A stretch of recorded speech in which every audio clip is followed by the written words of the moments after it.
The GTD is a race car that's been stripped of sanctioning body's restrictions limiting horsepower, weight, and aerodynamic devices during its transformation into a road-legal ride. It's the most expensive Mustang ever, starting at $300,000, and its extremely limited availability and racing origins make it the Ford GT of Mustangs.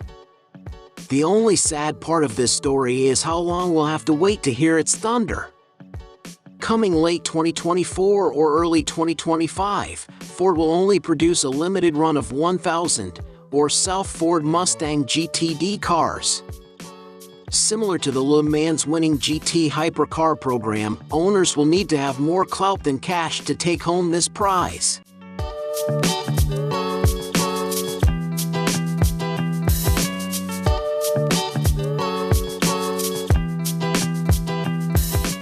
This monster of a Mustang was engineered and developed between both Ford and Multimatic, alongside the GT3 race car, as a super-secret project that began in 2021, and just like the GT, Ford's done an exceptional job of keeping things under wraps until now.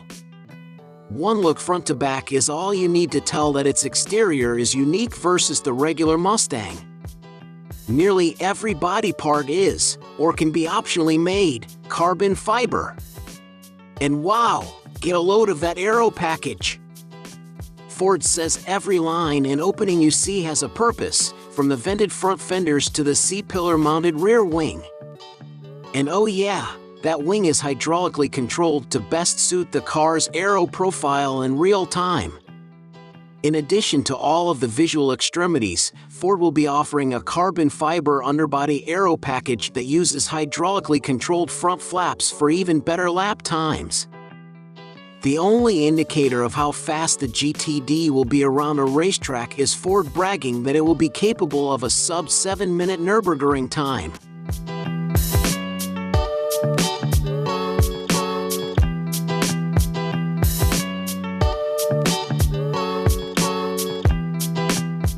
The Mustang GTD gets its name from IMSA's GTD, Grand Touring Daytona, racing class, within which full-on GT3 race cars compete. That's the essence of the most powerful Mustang Ford has ever built. With what we expect to be over 800 horsepower from its supercharged 5.2-liter V8 engine, the road-going car actually has far more power than the GT3 race car, which instead uses a 5.4-liter V8 with around 500 horsepower. Ford says the GTD's redline is over 7,500 RPM.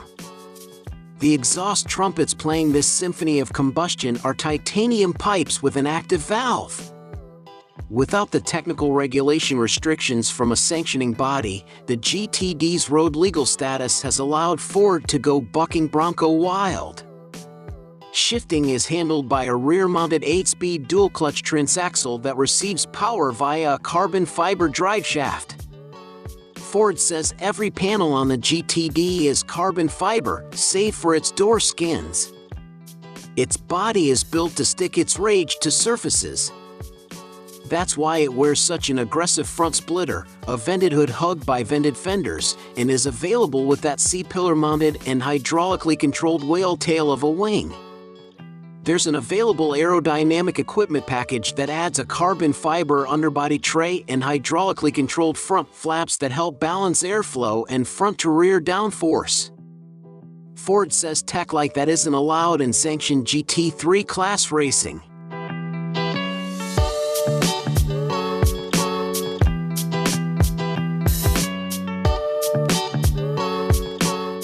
The race car for the road theme continues with the GTD's unique suspension system. There is no trunk in this Mustang. Instead, under the deck lid cover you'll find the GTD's semi-active suspension, a hydraulic control system, and the transaxle's cooling system. Just like the Ford GT, this Mustang uses Multimatic's exotic adaptive spool valve damper technology with hydraulically actuated dual spring rate and height control. At the touch of a button, you can put the GTD into track mode and lower the ride height by nearly 40 millimeters. The front suspension features a short long arm design for better lateral stiffness and high G cornering, and the rear utilizes an integral link pushrod and rocker arm architecture, all integrated with a motorsport-style tubular subframe.